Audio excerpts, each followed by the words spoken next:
Selam arkadaşlar. Evde orijinal doğal yoğurt yapmak istiyorsanız, böyle kalıp gibi yoğurt yapmak isterseniz arkadaşlar, ekşimeyen, sulanmayan nefis bir tarifim var size. Her haftada ben bu yoğurdu yapıyorum. Yoğurdu aldığım yeri de bakın, görün. Görüyor musunuz arkadaşlar? Herhangi bir sulanma da yok.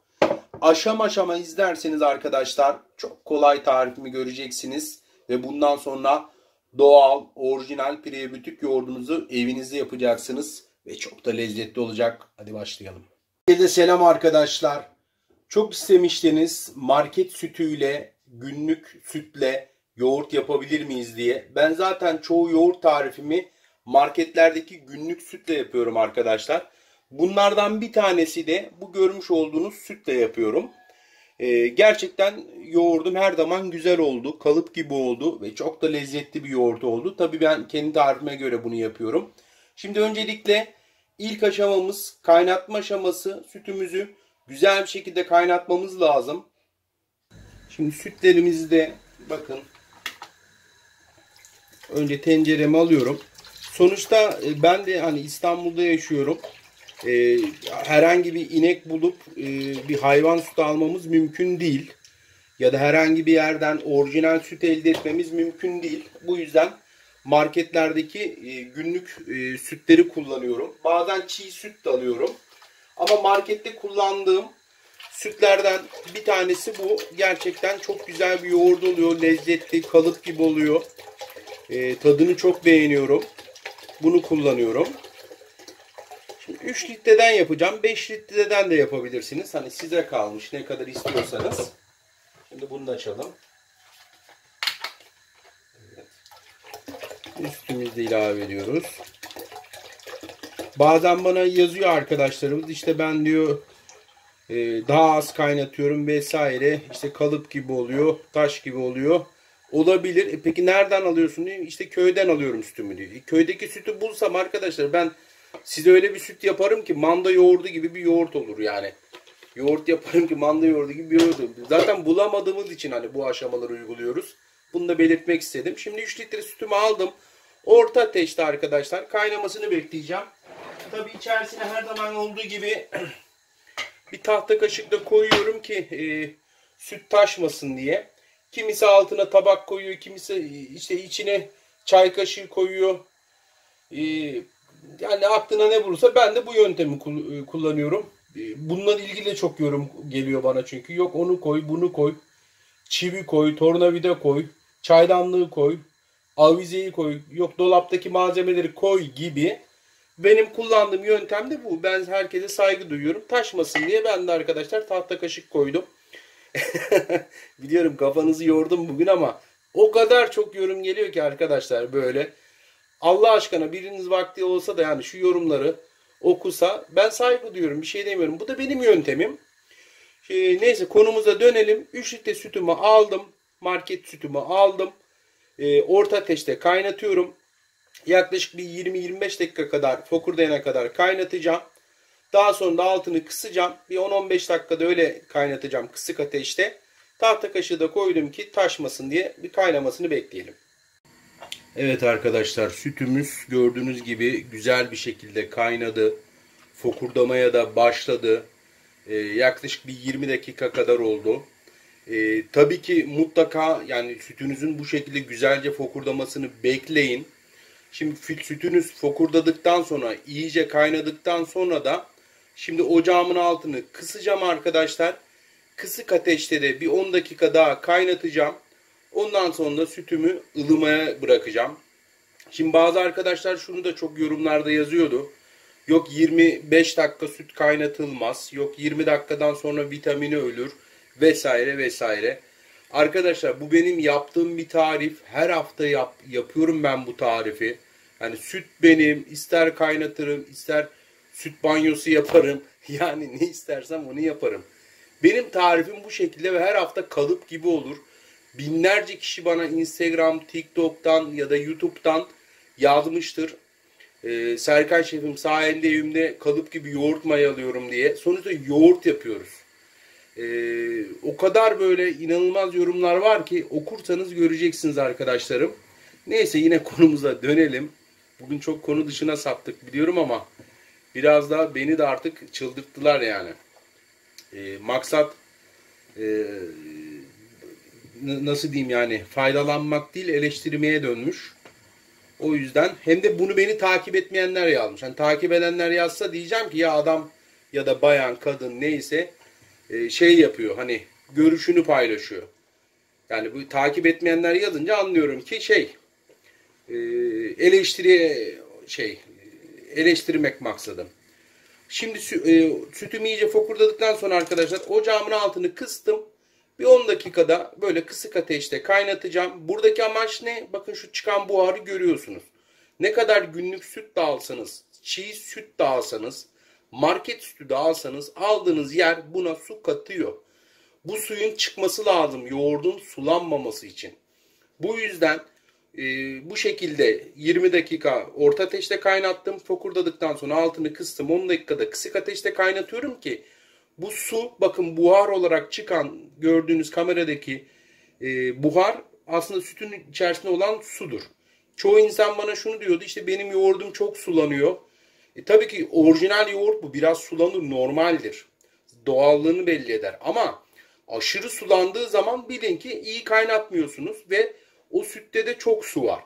İşte bu suyu gidermenin yolu da bu.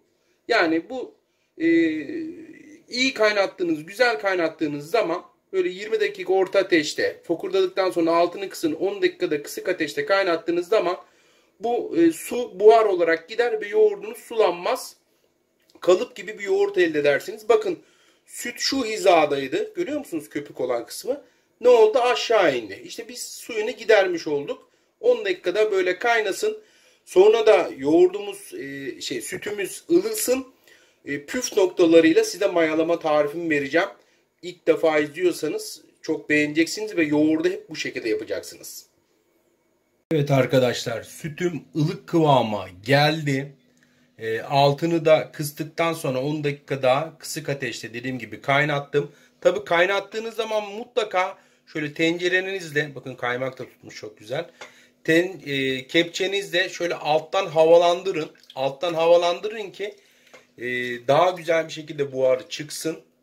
Hem de içerisindeki su miktarı gitsin. Mutlaka alttan havalandırarak karıştırmayı unutmayın.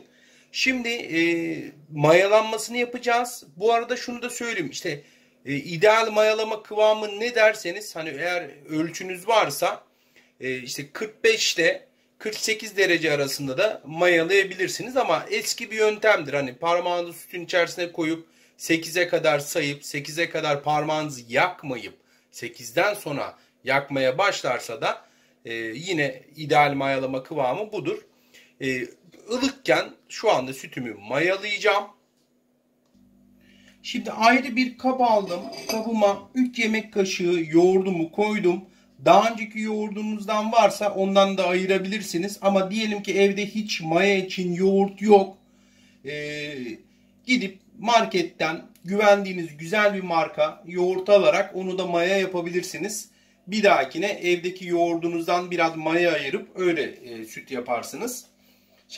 Maya yaparsınız. Daha sonra sütünüzün ekşimesini, yoğurdun ekşimesini istemezseniz yarım çay kaşığı tuz bu şekilde ilave edebilirsiniz. Ekşimeyi önler. Bir de küp şeker ya da bir çay kaşığı toz şeker eklerseniz de yoğurdunuzun daha çabuk mayalanmasını sağlar bu. Ayrıyeten ılımış olan sütten de şöyle birazcık borcamımızın içerisine alın. Bunu güzelce çırpacağız. Şimdi bunu güzelce arkadaşlar çırpıyoruz. İyice maya akışkan bir hale gelmeli.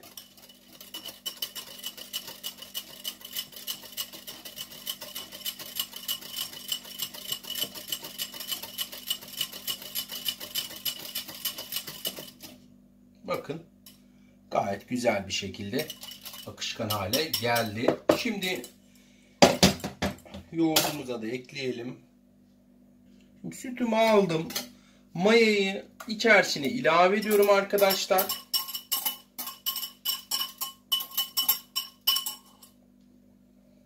Şimdi yine çırpıcıyla, bu çırpma işlemlerini de mutlaka çırpıcıyla yapın arkadaşlar.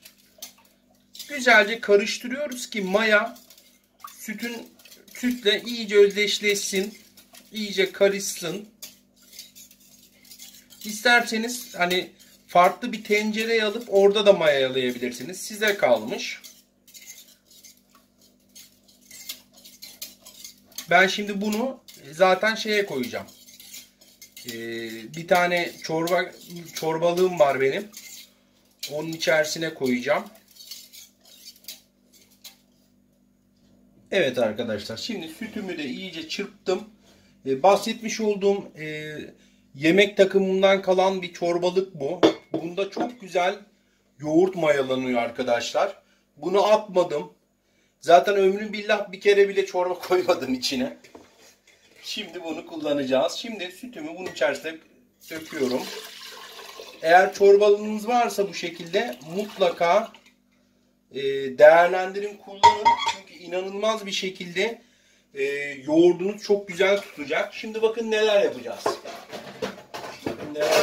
Şimdi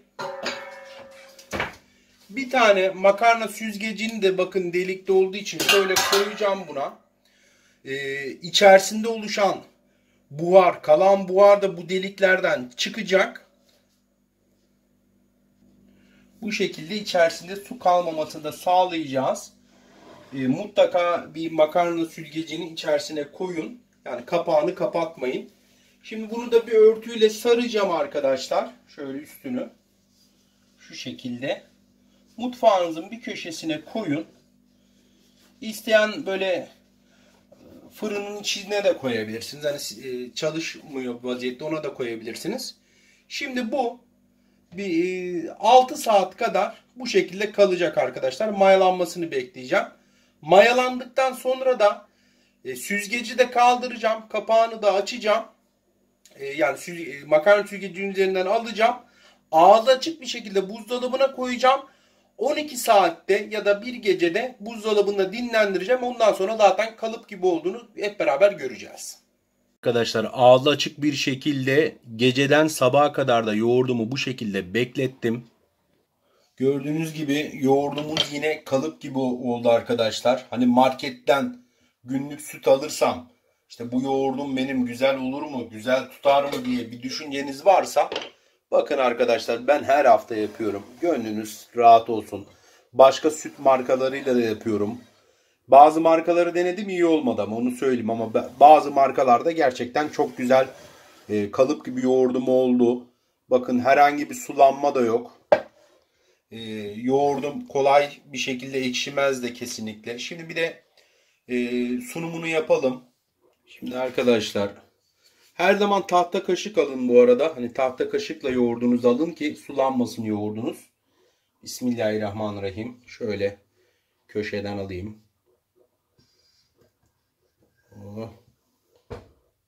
İşte arkadaşlar, gördüğünüz gibi kalıp gibi nefis bir yoğurdum oldu. Şimdi aldığım yeri de göstereceğim size hemen. Gayet güzel. Bakın yoğurdu aldığım yeri de görün. Şöyle yaklaştırayım. Görüyor musunuz arkadaşlar? Nefis bir yoğurt oldu. Hepinize şimdiden afiyet olsun. Daha birçok tarif var. 500 çeşit tarifim var videolarımda. Tek yapmanız gereken yukarıdan bir saniye ayırıp takip etmek, bildirimleri açmak. Her gün saat 12'de yeni tariflerle karşınızdayım arkadaşlar. Sizleri seviyorum. Görüşmek üzere.